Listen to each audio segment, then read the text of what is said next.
Yeah. And being sick. Yeah,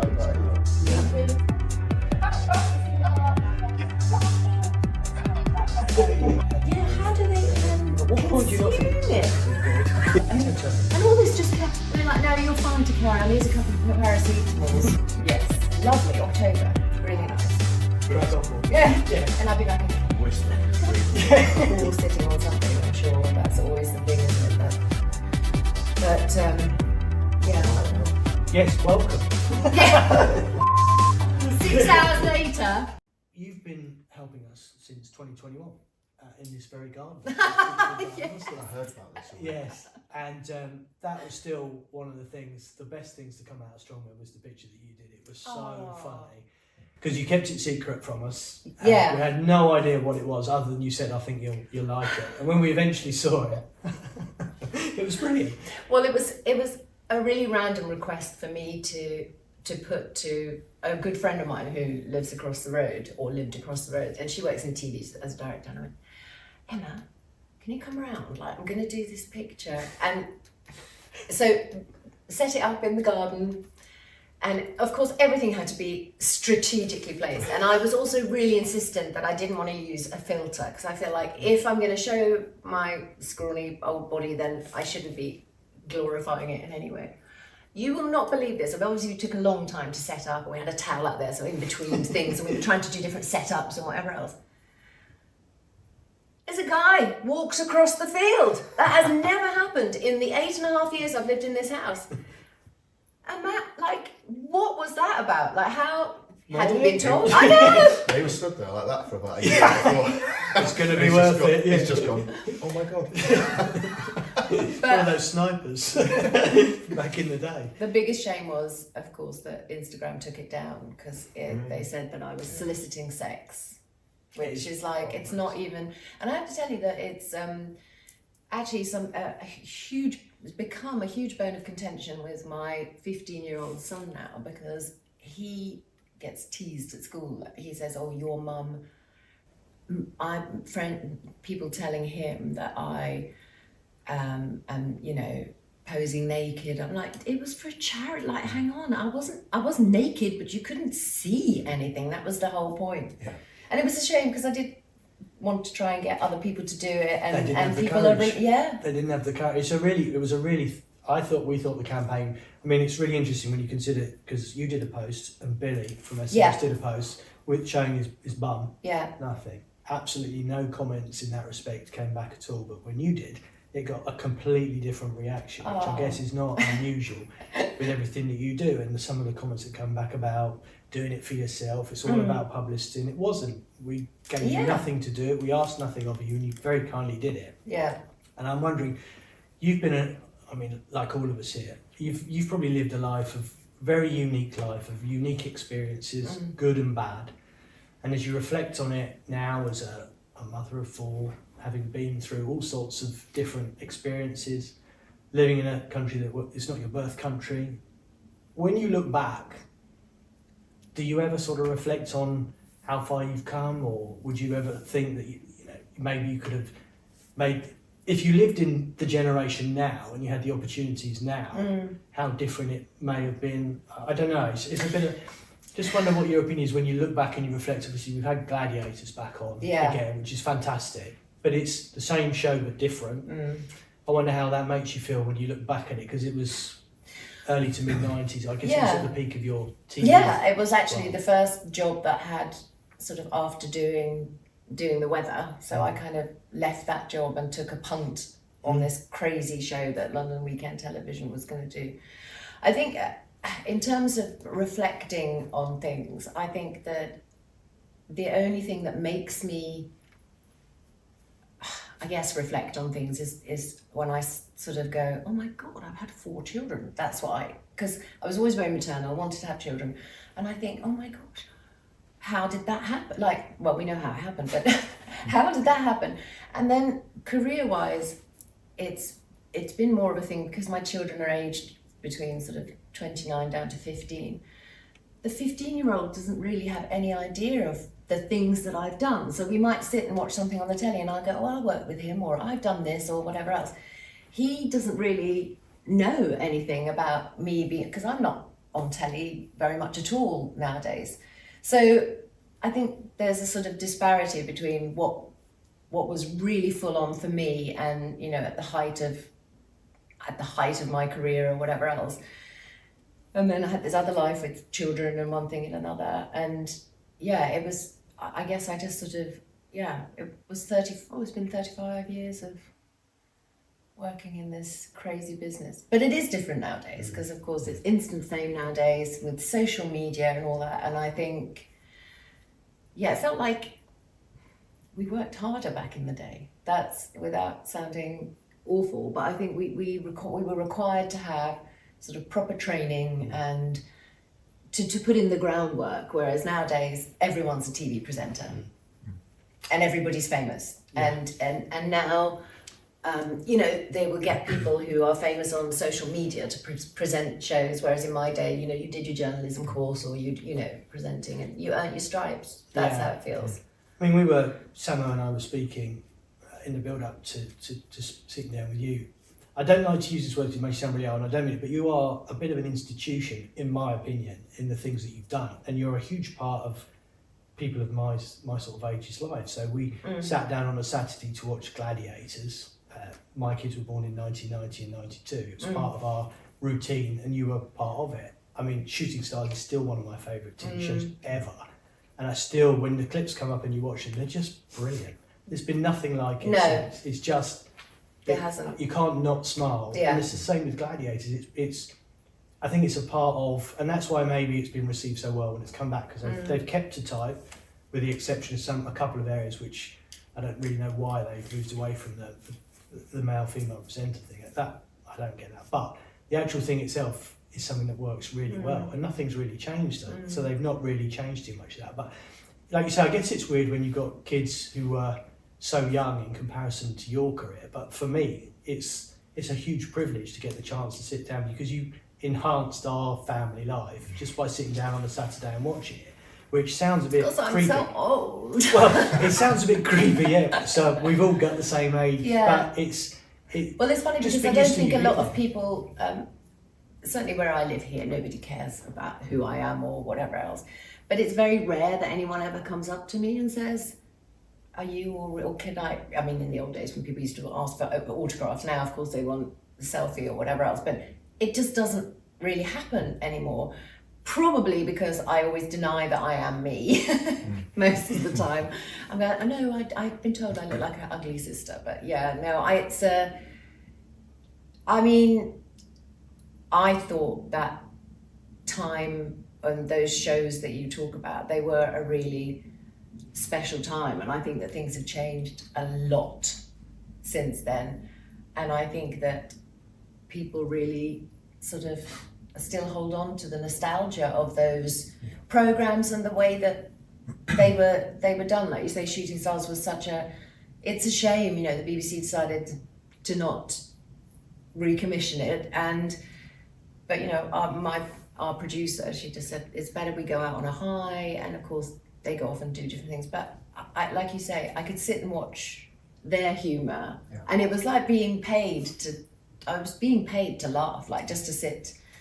But even towards the end of that, things started to creep in. We got a sort of an order from high above at the Beeb, like, can you cut down on the swearing and everything? And it was like, oh, then I started editing everything I was saying before I said it. So then I ended up shutting up. Yeah. We were going to say, we think that's, if we may say it, that's the highlight of your career for us. Yeah. Was it the same for you? Was that the highlight of your career, or the pinnacle? I think probably hosting the Eurovision Song Contest was probably, in '98, was probably the highlight, in the sense that as a child I watched the Eurovision Song Contest religiously, you know, and in Sweden the Eurovision Song Contest is a big thing. I mean, I know people love it here now too, but it was, you know, everything. And then to think that I got it's the only job I've ever asked for. It's the only job. I went to the BBC for a meeting about something else, and I said, and who have you got hosting Eurovision? Can you put me forward? And they went, and then thankfully, and to work with Terry Wogan, which was dreamy as well, because when I first came to England, my mother was listening to him on Radio 2. So how things can go. But yeah, I think that was, it was the most, the biggest privilege, I guess. Prestige. Yeah, it was. But then, you know, like we say, Shooting the Stars was just, again, I was lucky that the boys chose me to be part of it. They saw me making a tit of myself on another show and thought she looks like she could be a good laugh. and so that was luck. But I think that also it changed how people viewed me, because obviously I've been a weather girl, and very much in those days you were objectified and you were like the Dolly Bird at the end, you know, you were this sort of blonde thing standing on the end at the end of the map with, gosh, when I started it, we used to Velcro the signs onto the thing. And there used to be a guy turning the thing. There was three, morning, midday and evening or whatever, behind the scenes, turning the thing. And sometimes, you know, they wouldn't, and you'd be going, Johnny, like, or whatever, turn it, or whatever, or something would drop off.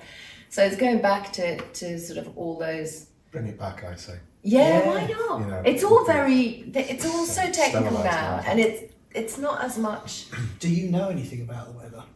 I did actually spend 3 months going, when I was first asked if I wanted to do a screen test for it. So I spent 3 months sort of going to the London Weather Centre from time to time, learning to interpret the maps and reading books about the weather. But I am not a meteorologist or whatever else. I just basically needed to know or get the hang of it, because they would send through the maps in the morning by fax. Oh, don't you miss a fax machine? Standing by the Beep, fax. beep. It's just the noise. Yeah. Yeah. It's just unique, isn't it? Just the noise, and then I still ring one now and again, just to remind myself. The 80s. what about telegraph? Yeah, I mean that fax Went from machine. thermal to proper paper, didn't it? That Yeah. was a game changer. Yeah, or that flimsy paper was just Yeah, that thermal awful. paper. But yeah, just and actually, what I discovered was that I actually really loved learning about the weather. Still the only person in the world who doesn't own an umbrella, but nonetheless, you know, you have it here as an Optimistic. exclusive. Eternal optimist. But yeah, I think everything in my career has had an element of luck. Maybe everybody's does, I don't know. You know, there is an element of luck, but then also to back up that luck, you need to put in the groundwork, and you need, you know, getting up at 3:30 in the morning for 3.5 years was kind of brutal. yeah, it changed my life. But I was just always grateful I loved doing the job, and even going to work in the mornings. You know, London was like pitch black. You would just like odd bakeries or something open at that time in the morning. I just felt so grateful that I was allowed to do that job. So on that, because times changed, television certainly has changed drastically. Shooting Stars, for example, doesn't get recommissioned. How does that feel, or how did it feel for you? Because people get made redundant, people move on to different jobs, careers end if you're a sportsman. Was that tough, or was it on to the next thing?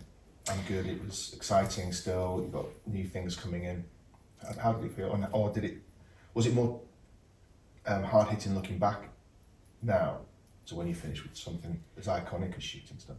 It's a really good question. It's a question actually that nobody's ever asked me, and because behind the scenes, when I was told about Shooting Stars, I did actually feel devastated inside, because we'd been on tour, and you know, you're really part of something great.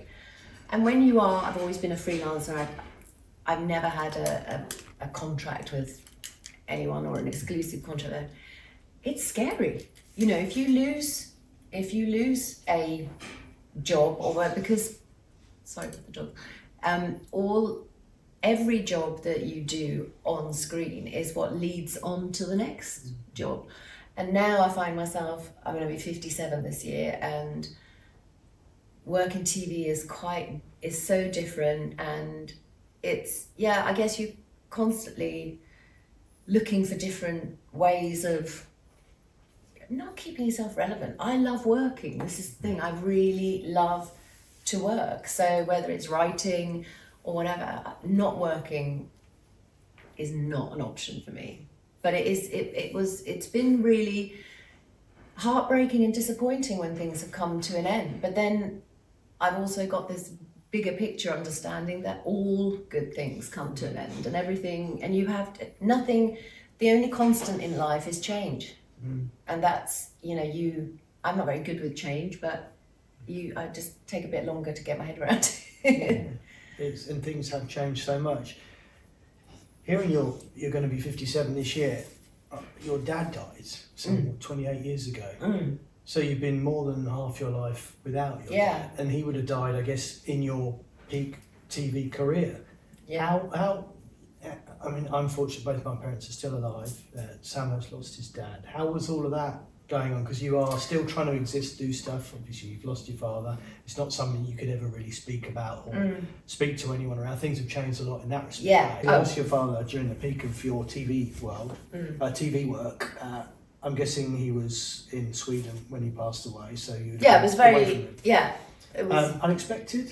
It was very, very quick. Yeah, I just got a phone call on New Year's Eve. He'd had a brain hemorrhage on the way to the kitchen from my sister phoning, and she was just screaming down the phone. She's 10 years younger than me, so I was 28, I think, or 29.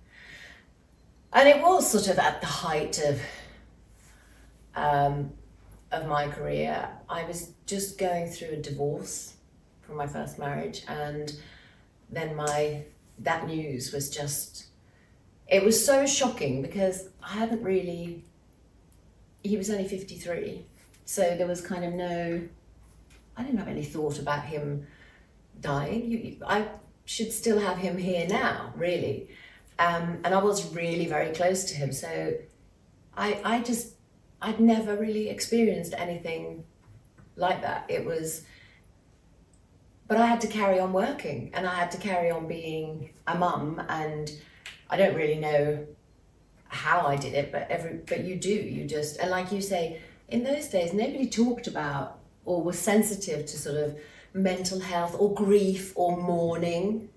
Nobody, you literally had to just get on with it. And when it's unexpected, I know from my own experience when my son James died, the shock takes a long time to even process to be, okay, this has actually happened. And especially when you're not even in the same country, so you can't go, you can't get to see someone. And I guess, as you were saying, it's not really something people appreciate. It's just a case of, well, just get on with it. I guess you can show no vulnerability in TV because you don't want to lose the gig. No. You want to just carry on with it. But later down the line, did it kind of build itself up? Did it transcend? I think the thing that I found was that as soon as the funeral had happened, which took place about a month after, because of course he would make a show of things and die between New Year, at New Year, and so everything was closed and one thing and another. Once I'd organised the funeral and done all those bits, which was a really therapeutic and helpful thing to do, to have all the music that was important to him, and have his friends come and take them for lunch and give them cigars and all this sort of stuff. But once the funeral was done, everyone expects you to crack on and to just be over it. And actually that's when the real grief kicked in for me, because I didn't have a focus any longer of planning a funeral, or throughout that time I felt like he was sitting on my shoulder, like he was still around, and my focus was to give him a brilliant send-off. And then as soon as that was over, I even remember someone saying, come on, pull your socks up, and so you cover it up, I guess. You grieve in private, away from people. You certainly didn't talk about it. So it's such a hard thing to understand as well, death. It's forever. That's the thing so I can fun, my head around. It's literally forever. And again, I was chatting to Sam. When we finished here today, one of the first people I would have told that I'd sat down and spoken with you was James, because we loved Shooting Stars, we loved Gladiator, and I can't. So I'm guessing with you, a lot of what you would have shared from when your dad died to now is so you lose that relationship forever. And it's just a connection that is beyond friendship. It's just like Well, I think It's so powerful. Yeah, and I think when you feel cheated by somebody's death, because and I'm not suggesting that anybody's death is more acceptable than anyone else's, but I guess it might be certainly more expected when it's an older person, so you know that is going to be on the horizon. But certainly if you've lost a child, or if you lose somebody at a young age or unexpectedly like that, I think that we're so ill prepared for death and for dealing with it. And I think, not every day, but I do think a lot about things like, oh, my dad would have been, oh, he'd have loved this, he'd have loved that, I'd have had him move to England, and and so that's all you have. And I think also you just have a finite number of pictures and memories and pictures to draw from, to use or to look back on, and all those things. Yeah, everything else in life carries on, and you make new memories and take new photographs, but that just is I just feel it feels like you have been cheated out of something. Knowing what you know now, whatever that is, with whatever comes with growing older, experience, wisdom.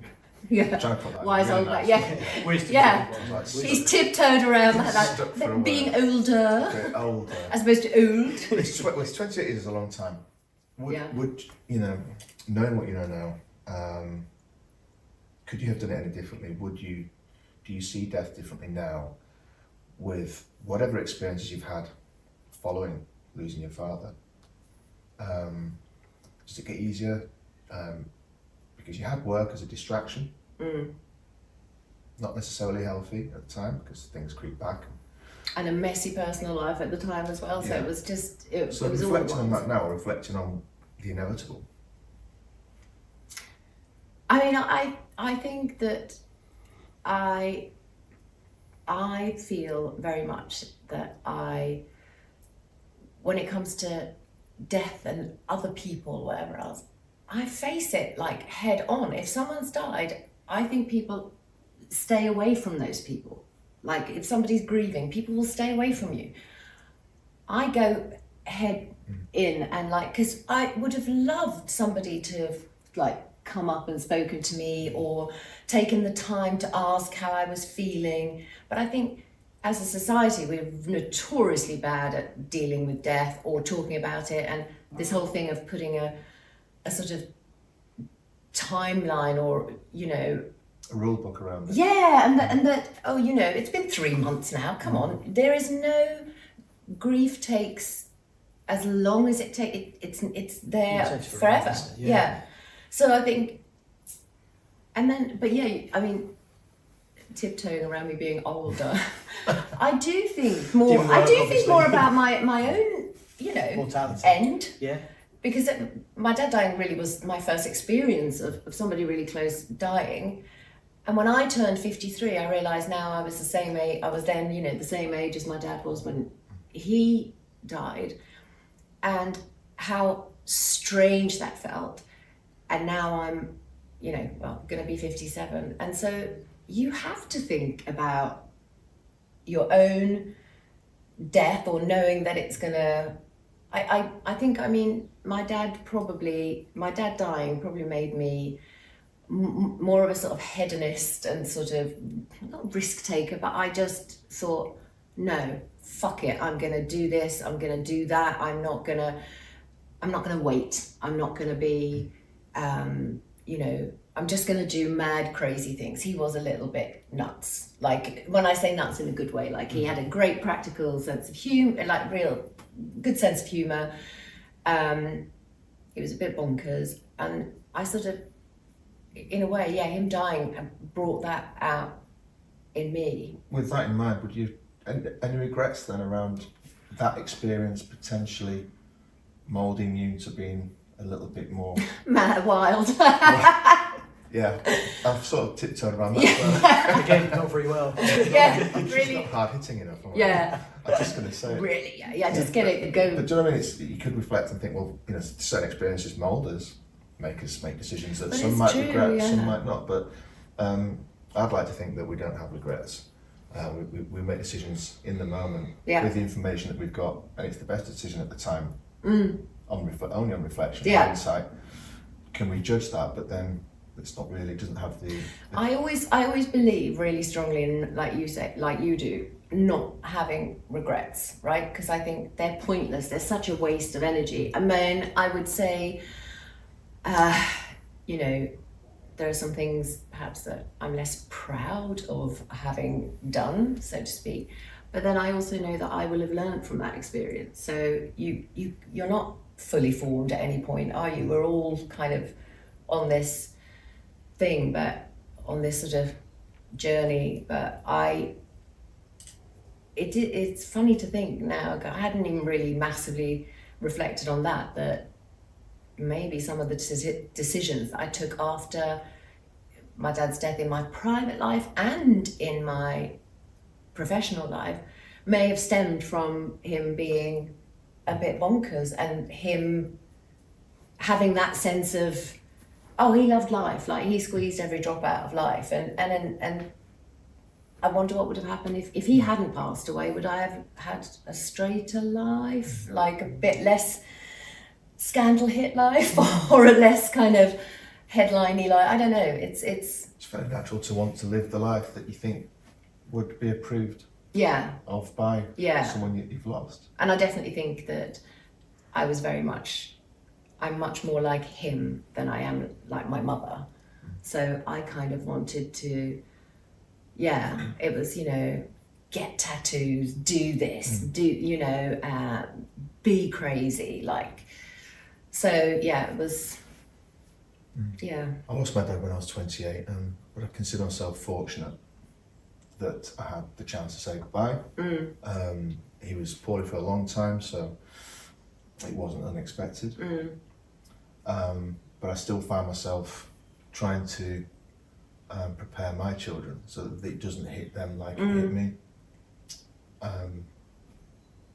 Do you find yourself, because the nature of how you lost your father, kind of interweaving into conversation with your children, that if should something happen, that they're better? Are you trying to prepare them in some way or form, even subtly, sometimes subconsciously, for sometimes the worst to happen? It's very funny that you should ask that, because I am forever saying to my kids, oh, well, I won't be here then.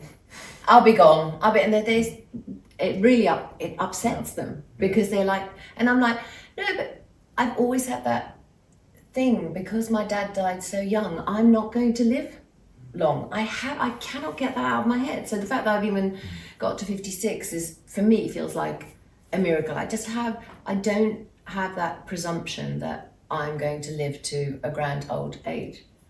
But yeah, so I mean, I do make jokes about it to the kids and say, well, I'll be dead then, I'll be long gone, like that. But we don't really have any conversations about, it's a little bit upsetting actually to think that because none of them, my oldest got to meet him and he was like 10 months old the last time, so he obviously they have no knowledge or memory of him. And that I find really upsetting, that they haven't seen where all the bonkersness in me has come from.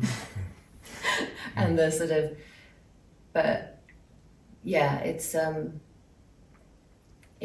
really strange thing, death, and how, I guess, much harder for guys to deal with, in terms of we expect women to be emotionally processing their things, but having the facility for men to have to be granted the same sort of equity and you know, have something which, like you say, we're much better at now, talking about men's mental health, but we didn't even talk about anyone's mental health before.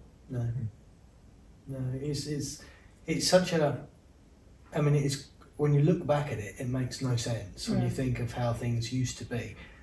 Things were very different then, but the same things still happen. People got ill, people died, all of this happened. And I remember when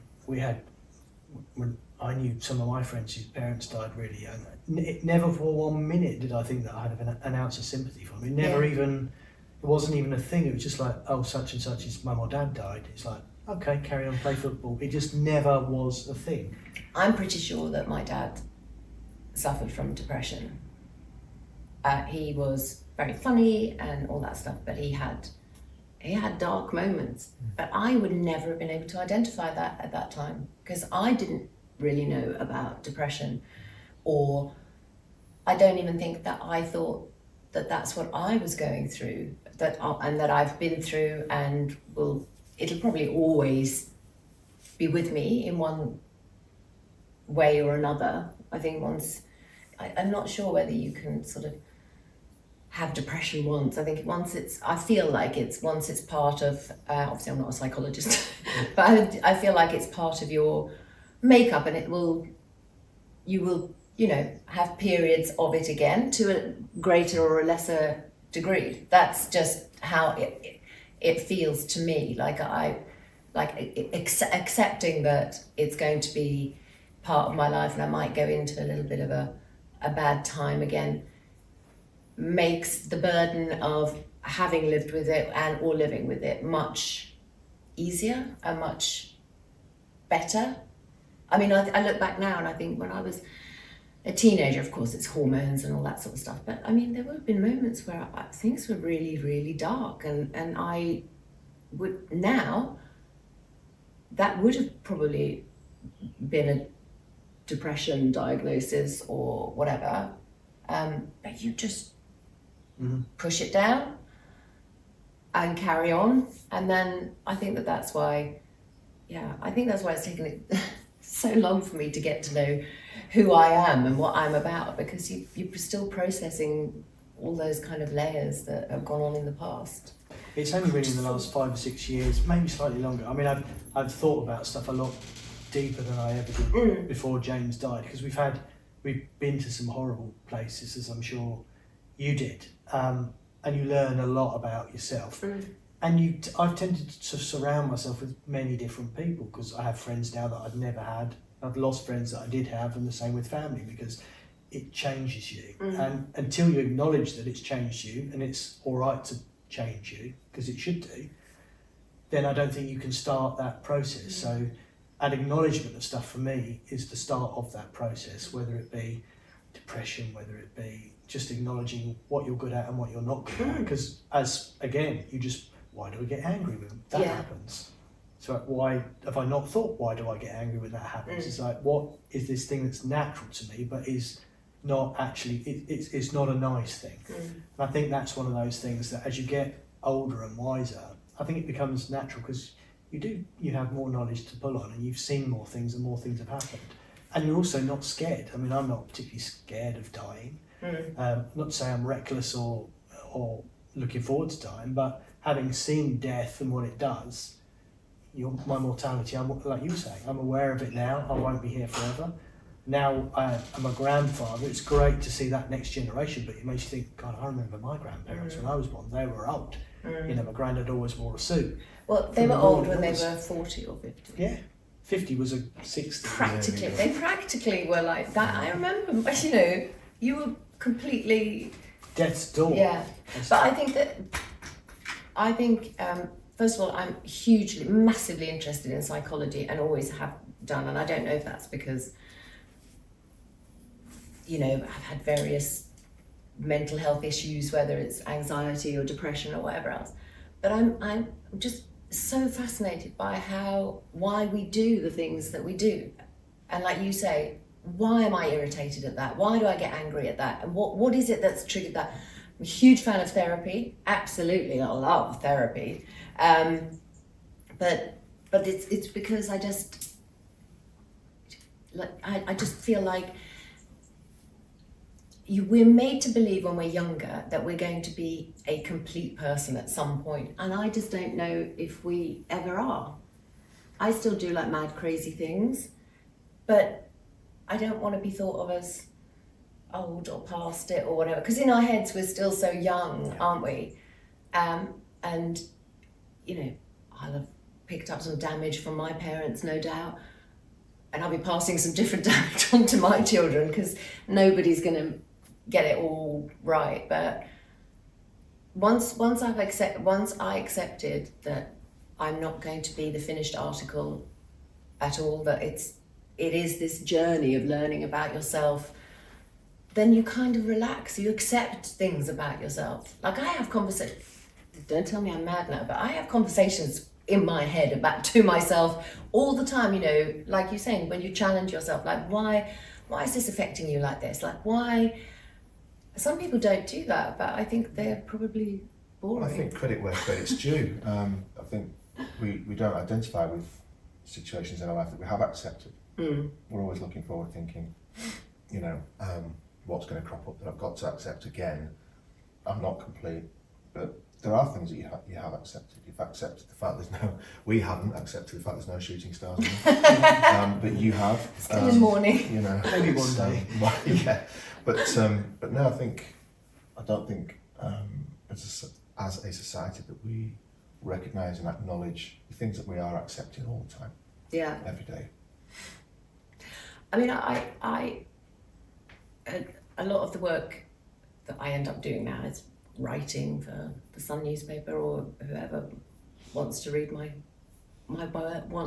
words. But honesty has always been such an integral part of my personality, and I think I always joke that honesty is my currency, but it's so true. So opening up and talking about my emotions is not an issue for me. Whereas when I came to England in 1979, I felt everybody was very kind of sort of stiff upper lip, and don't talk about that, you mustn't talk about sex, you mustn't talk about money, you mustn't do this, that and the other. But I think it gives you enormous freedom when you are able to be honest with yourself and have honest conversations with yourself. Obviously, some of the conversations I have are with bulldogs too, you know. And I get a lot of wisdom from my four-legged friends, but yeah, it's I'm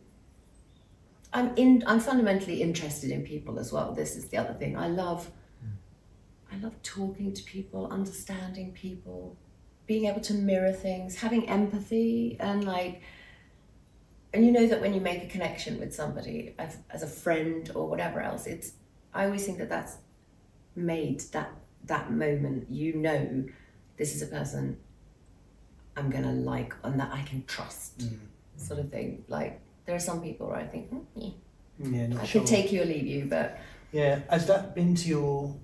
Because you can't always get it right. Has that been to your detriment? I always get it right. Look at my past. Well, that's what I was kind of tiptoeing around. Yeah. To your detriment when you were younger, maybe, or after your dad passed and all these things. Now was there a moment, you think, or not a moment, but is there a time where you thought, I'm changing? Gosh, it's funny. I think that, you know, I've been married 3 times. I married the first time, met my first husband when I was 21, which now seems crazy that you would even contemplate that you thought that you knew, that I thought that I knew myself at who I was at 21. But I think what I've enjoyed most about, and there's not much I've enjoyed about my life, children definitely not, but joking, is, I guess just getting to know myself at every turn of the page and every chapter. I definitely didn't think I'd be single at 56, and I presumed foolishly that my last marriage was going to last, and then you go, oh my gosh, I've got this new direction or a new change or a new phase of my life, which is just... There's acceptance in that, though, sure. Yeah. A huge amount of acceptance in that. It's kind of, I don't know, for some reason, I don't know, I've always seen myself as an imperfect person, and I don't know if that comes from an outside influence, whether because of, you get sometimes criticised or written about or whatever else. Helpful dogs, but or whether it comes from me feeling that I've always felt like I've been imperfect or slightly broken or damaged or whatever else, and I don't know where, but I don't think any amount of living or whatever is ever going to change that. So again, I've gone like, okay, but then I see that not everybody else is perfect either. So well, that's a healthy thing, isn't it? If you think you're perfect and if you think you're brilliant at everything, you are set up to fail miserably. Yeah. I mean, I still think I can do certain physical things. I can't, but I still think I can. Yeah. So until I start to, I think actually no. So I think that's a healthy thing, a normal thing to do. It's like a dog being what do we sick. do? Yeah. It's funny. Do we leave them? Do we let them out? Yeah. I mean, we can let them out. Oh. With that, you've shown no acceptance of wanting to go away graciously. Like all of us here, we're still trying to do the right thing. We're still trying to improve. We're still trying to help people. We're still trying to do all these wonderful things with the benefit of our knowledge and experience. Going back to what we said at the start, when you look back at Gladiators, which is like a huge circle, I guess. It is, when I watched it, it brought back so many memories, even the music and all these things. How is it for you? I mean, it must be, Sam, I mentioned it earlier when you reflect on it, but it's a little bit like time travel for me when I see this. And it brings back so many great, I could be back in the 90s, which were for me for great. So I was in my 20s, had 2 young children. It was brilliant, and none of the world hadn't beaten me down. Nothing particularly bad had happened. It's like a really nice escape just to go back to that thing. How is it? Because you were such a massive part of it. I mean, when you think of Gladiators, you instinctively think of yourself. I think. Well, I do. Yeah, and fashion. Well, I think that for me, seeing it sort of back on screen, hearing the music, I was quite shocked at how emotional it made me. It obviously triggered a lot of memories, and I feel like over that period, so between 1992 and 2000, which was the times that 2000 we did a final one-off series, so I don't know, there might have been some years in there that we weren't filming, but so much happened in my life. Like, I was pregnant in the 3rd series, I was divorced by the 4th series. You know, it was like, it was literally like a little autobiography, or, you know, I could look back and things like that had happened in my life, and I think I just think, because I've never taken the time to sit back and think about the things that I've achieved. I'm always focused on sort of going forward, and also, you know, you have to make a living, so you have to carry on working. You have to, you know, there is no way of kind of bailing. I know people say, oh, why don't you just take a little backseat and, you know, whatever. I can't afford to do that. You know, you have to keep going, and you'll still have so many kind of responsibilities. But yeah, it's I think Chris Evans said to me once that your real friends won't sort of phone you up and tell you about something terrible that's been written about you in the papers, but they will tell you about like nowadays, obviously, we could send links to each other of like things that you've done. Like, sometimes something pops up on YouTube and I go, Christ, yes, I did that. I was part of that. But I never sort of sit back and think, oh, I did all these great things. And it's more like, I can't remember what I did now. It's such a long time ago. But see, that seems bonkers to me. I'm surprised with your 15-year-old, you haven't sat down and gone, watch this and then this. What I did. I was funny. You might not think I'm funny. I know, well, this is the thing, is that he is so bored. Like, if I say, you know, oh, I worked with him, and oh, I know him, or I sat next to him, he literally goes like, Mum, just stick needles in my eyes right now, because you're just, I'm not interested. And so then I think it makes you, I mean, it's a reality check to not have your children be fans. Yeah. Effectively. Although one of my daughters told me something that had impressed her, because it had impressed her friends. They found out that I had done something in the past, and suddenly I was like flavour of the day then, briefly. But other than that, you know, that is the reality check you have. If you live a normal domestic life, which I do, there's no airs and graces, there's nobody in my house, apart from the dogs, who think I am the bollocks. And they really do. So it's good, which is why I have dogs. You get that unconditional love, which you do not get from children. They judge you all the time. But yeah, having children that's mad, isn't it? Yeah. Whose idea was that? Yeah, but it's fantastic. I mean, I was 18 when James was born and 20 when Yaz was born, so I've been a dad for 32 for so years. long. And I can't really remember a time before it. It's a bit like that, isn't it? With I can't, like, I don't really have a clear image of myself before. I mean, I had my first child when I was 27, so I don't really have a clear image of myself, who I was. They definitely obviously make you, and it was all that I ever really wanted. It was my only ambition in life, was to become a mum. That's how boring I was, but that's all I wanted. And now then I've become a grandparent. That's amazing, because you see what you made, you've now made something else, and you're like, it's mind blowing. And nice too, because you can hand them back at the end of the day. You don't have to have them. But you're a different person as well. As a parent, when you're younger, you're different to what you're much more patient, you've got a little bit more knowledge. Things don't really having had children over a long period of time, well, you know, so the oldest was around 14 when the youngest was born, and so it's like you say, you change. You've changed as a parent. Obviously, my second sort of having my second child was an absolute disaster, because she was born with a congenital heart defect, and her dad, her biological father, walked out when I was 8 months pregnant, and that I've always sort of identified that period as the toughest period of my life. But somehow you get through things because you have to, I guess. But what other things would you say there are? I mean, nothing eclipses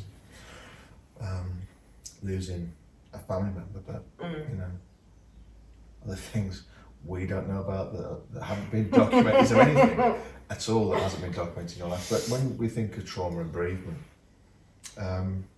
you know, is there other things that you still have to deal with? It might be going back to the career, it might be well, I think that in a way that even, you know, losing a dog. Oh God, that so has that bulldog owners will know what we're talking about. Yeah, exactly. And more bulldog owners will know, because they don't live long lives. But yeah, losing a dog, losing a pet for me was I was extraordinarily shocked at how profoundly it affected me. And it goes back to that thing that you either understand dogs, which I know you do, but people who don't understand them, like certain members of my bigger circle of family or whatever else, were like very impatient with me sort of just not being able to come out of that period of grief and mourning. And it's also really difficult for when you have such a public life, you know, you've got to just keep going and make out that you're still normal and the same person and with the same abilities, but you're actually absolutely broken. I also think that sort of the end of like relationships or marriages, in my case, multiple, you go through a period of sort of grief after that too. And I don't think, I absolutely think that divorce is smashing. I'm very positive about it. No, I do think that, you know, some things come to an end for a reason, or naturally, whichever way.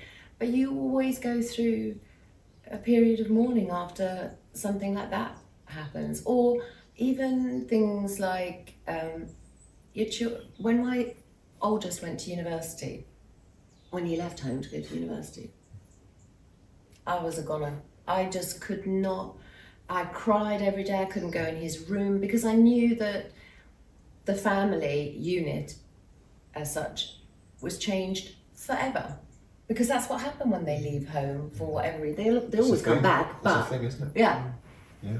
And that to me was really, really difficult. And I think, again, I don't think anybody really spoke about it. And I remember I used to go swimming 3 times a week, and I remember just like coming out of this swimming pool and still crying and whatever else. And there was one woman there in the changing rooms, and she asked me how I, whatever. And I said, and I just started crying.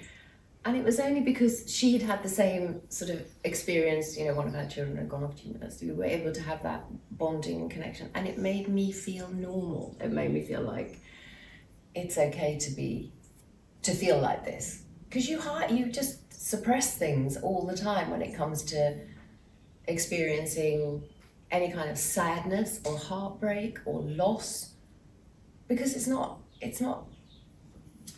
done thing, is it, to be? I think that leads nicely into why Ephraim set up the charity, because even, just to be amongst people that have suffered, you know that there's a connection. You know that there's a sense of support, a new sense of belonging, all at various different stages of their recovery. But I felt that when we did a Zoom. Right. Your AG? I don't know what. Yeah, what, we had our what the online meeting was. meetup and you were the guest. There was such a lovely feeling of you going around and asking each and every person how they've been, and people being so honest and saying, do you know what, this week was shit.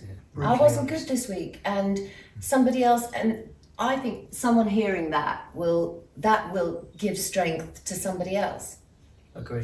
Even if they don't have to say anything, there's no pressure with the weekends that we have for somebody just having been on a couple of, some guys just want to be there. They don't even want to talk about any of their experiences. So it's powerful. Yeah. Powerful just to be amongst. Because it is still, thankfully, I mean, last week I sat down with a guy whose son had taken his own life between Christmas and New Year, and spoke to a dad who, coming up to the 2-year anniversary of his son dying in a road traffic accident. And both of them had spoke to me about stuff they have not mentioned to a single soul. And just to be able to listen to me 10 years down the line since we lost James, to be able to say, this is, we're not going mad. This is, all of this is not to say normal behaviour, but it's to be expected. Yeah. And look after yourself. That's the thing with all these things, is look after yourself, because if you don't, no one else you will. forget. Yeah, exactly. The thing is, you do forget to look after yourself. We all do. Like you were saying, you don't sit down for 15 minutes. You can't. Yeah, You just. no. There's always something to be done. Like you were saying, it's not about what you've done; it's what's next. But I think sometimes it isn't. just going back to when I was part of that Zoom meeting going around, I think that I seek out people who I know I can have conversations with. Yeah. And so all those people there were united by, one thing. And isn't it amazing that they can have that connection, even though their lives might be so completely different away from that one thing can bond people and connect people and be a really positive thing, because obviously it's such a big thing, but even having the facility to be able to talk to other people about things it's the greatest gift, really. I think it helps. Absolutely. I mean, I feel the need. So when I go out walking the dogs every morning, some days I'm like, nobody talk to me, But having the dogs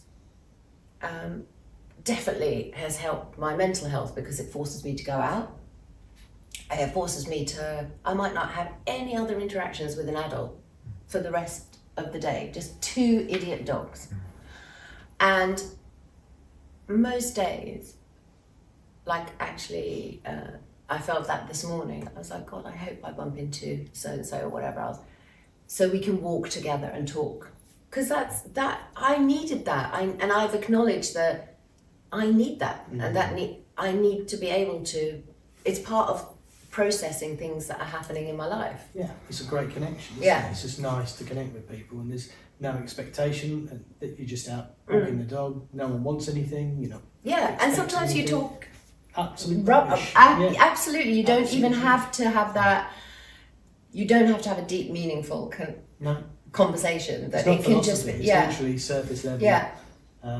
Just a good, honest chat. Mm. I think it's, and you're right. We've got the dogs, and it's kept me sane on a number of times, Yeah. because you've got to get up, you've got to feed them, you've got Yeah. to walk them, you've got to look after them, and it just keeps it's a reality check, Yeah. because they exist because of you, and they're great companions. Yeah. Say I work from home a lot like you do, and I might not see, well, I won't see another adult generally apart from a delivery driver Yeah. for the whole day. I get so excited when DPD comes. Yeah. All kids I'm up literally, in- hi, how are you doing? Do you want to come in for a cup of tea? and they run away. Yeah, they're like, oh They're like God, that. Yep, lonely. Yeah. Mad. single and old. Let me put something on the main fire. Yeah. It's funny because we wondered, Effa and I, on the way down here, just what we thought, or we don't know, but we were just wondering what you were hoping to get from today, which, as you explained, you know, talking to people is nourishing, it's whatever, it's just unique to you. But what were you hoping to get from today, if anything at all? There might not be anything specific. I just wanted to make lots of tea for people. I mean, for me, I think it goes back to what we've touched upon before, which is the fact that I don't know, I shouldn't say enjoy, but I like being honest and sharing whatever I've had in my life. And if there's people anywhere that identify with anything, or, you know, and obviously whatever I could do to help your Well, I remember. brilliant podcast, Thank you very much. Well, which is we'll see. currently sacrificing my dogs locked up in a... Well, I remember that going back to that meeting. The first thing you said to everyone is, and you Oh said, God, I can't remember anything Well, you I said- said. So what? every one of you will have already formed an opinion on me based Yeah. upon stuff you've read and heard, and that's always stuck with me. It's like I had, definitely Yeah. I had, and it's amazing that you don't know people at all, and you don't know people be that based on reputation, be it someone who's yourself been in the public eye. You've been so kind to us as a charity, whether it's outside in your garden with the neighbours watching, the old man and the scarecrow. You've been Metal so detector. supportive. Well, you've been so supportive of us, and it's great to finally have the opportunity to thank you in person, because it makes a huge difference. I mean, running a small charity on your own is a thankless task, because you go one step forwards and 20 backwards. Yeah. So whenever you get help through people like yourselves and doing this and the Bear Yourself, it makes a massive difference, and it also makes you smile, because it was such good fun, and this has been great. It's been great to finally have a proper chat with you, and It's really, taken long really- enough, hasn't it? I'm It sorry. does, but that's You've fine. been, and I think that was the thing. I woke up at the beginning of the year, and I was like, no, you have got to get back to people and like organise things. I think because I run the show myself, I'm notoriously bad at setting things up, but actually, I felt so much better once I said, should we do this thing now finally, after you asking for 3 years or whatever else, or however, you know, or whatever, or being involved. But I think anything to do with the things that we have sort of discussed today is right up my alley. It's what I love to talk Enjoy, about and yeah. understand, and, you know, and like I said to you, everybody has an opinion of me, which is probably why socially I tend to keep to myself. Like when, you know, parents at school would have dinner parties, whereas I was never part of that gang, because I will walk into a room and everyone will have had an opinion, a pre-made opinion of me, and I don't want to spend the evening convincing you that I'm actually quite a decent person, or that I'm bonkers, or whatever else. So I stay away, but I also don't have fear of missing out, so it's not a big sacrifice to make. But I think it has felt actually over the years, going back to that very point, that it's been, I don't think a lot of people have sort of seen the real me or understand the real me, or, you know, I was certainly not seen as a person of any great depth when I started doing the weather. So you're put in that box, and then you do Gladiators and you're in a leotard and your tits are out, you know, and you're like that bit, and then It's just fashion. and then he doesn't have to wear a suit. It was really unfair. Like, he had a jacket and a t-shirt, and then you're wiping fake snow off the windscreen of a car with your arse on shooting stars. I remember And that. it's just, Sorry. you know, Nothing else. I'm going all misty-eyed now. yeah. Yeah, so it's just been, the Swedes have an expression of, and maybe it exists in this country too, like, I feel like I've always just ran my own race. Like, I've not wanted to like fit into anything or be anyone, and I know it's shocked people when I've got another divorce or dated so-and-so or did, you know, whatever else, but away from all that, I'm just really quite normal and boring and just stand in the garden naked with a wheelbarrow. And I was going to say, to be honest, but it doesn't seem the right thing to say after that. Well, if you enjoyed talking that much, we'll go deeper with Ulrika part 2. Can we do that? Mulled wine? Everybody likes mulled wine. oh god, Thank you. It really has been a great privilege. Oh. I've really enjoyed it. Thank you. I hope you both have. Yeah. Well, I thank can you. promise you the things that you have said and shared will resonate with people, will help people.